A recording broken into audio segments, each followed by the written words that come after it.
Welcome to another Kamikaze creation video.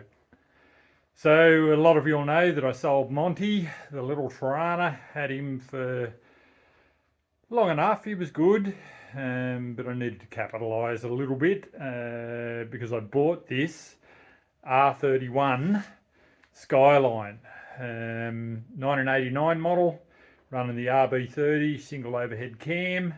And absolutely stockers. Grandpa spec, been owned by a local family, I think since new, and really good condition, just showing its age. Been left outside, the paintwork's a bit rough, and I'm starting on it.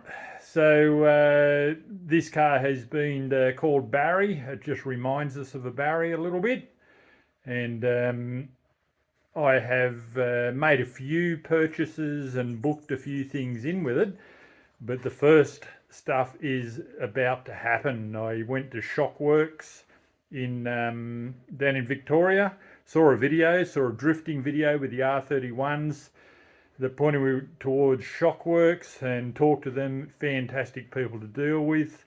2-week turnaround. Had to send my front struts down so they could use the stub axle. And basically 2 weeks turnaround and they're back in my shed. So I'll show you what. So this is the full set of fully adjustable coilovers from Shockworks.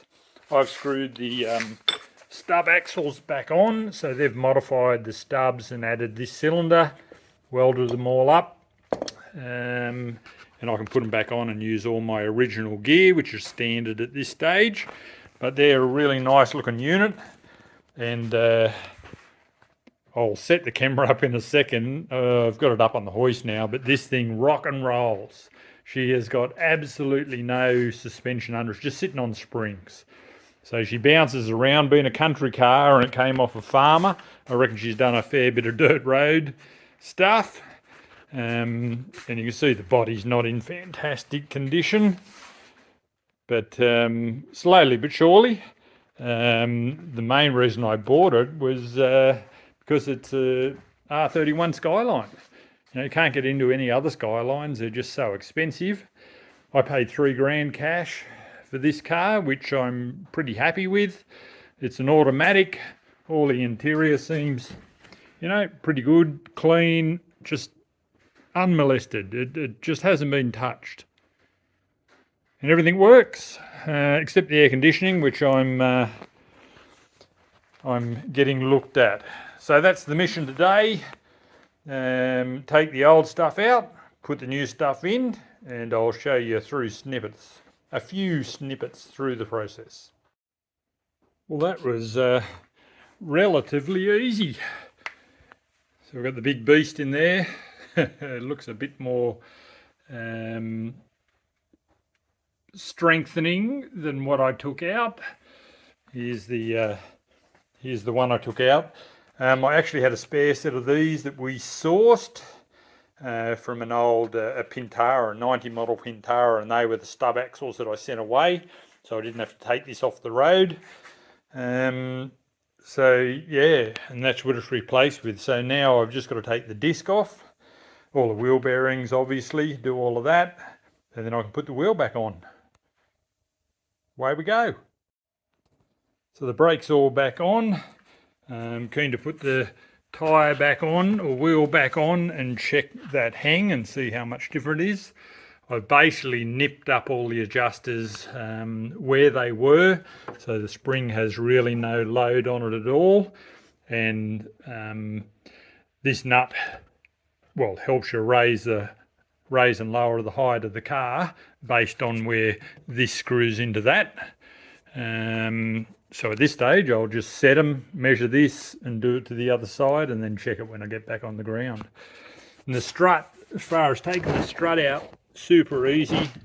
There's a couple of bolts down here, one here and one on the other side. A little bit of a push on the control arm, and it pretty much pops out, after you've undone those three bolts. So it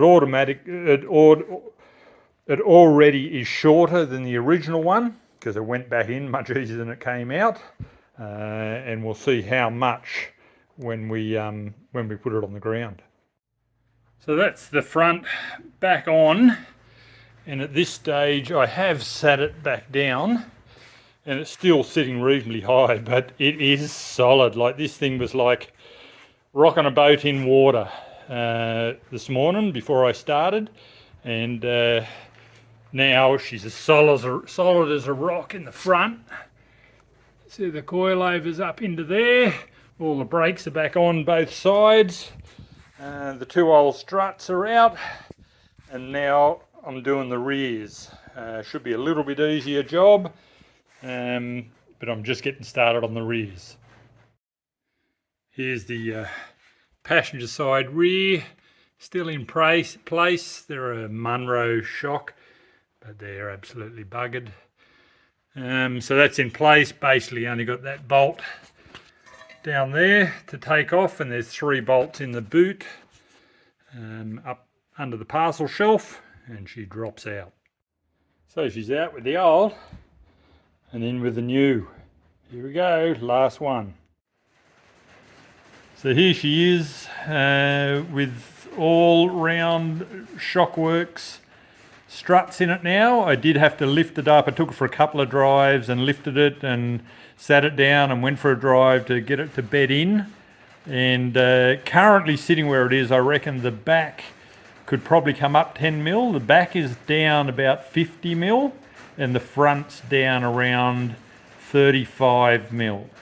And it looks pretty good. It looks good in the guards. It looks good just with the car level to the ground.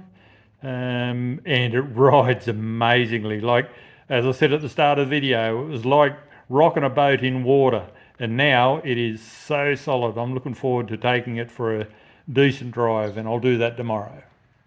Anyway, thanks for watching. These are Shockworks struts for the R31 Skyline I've just bought, and it's called Barry. That's Barry. There'll be plenty more videos on him coming up.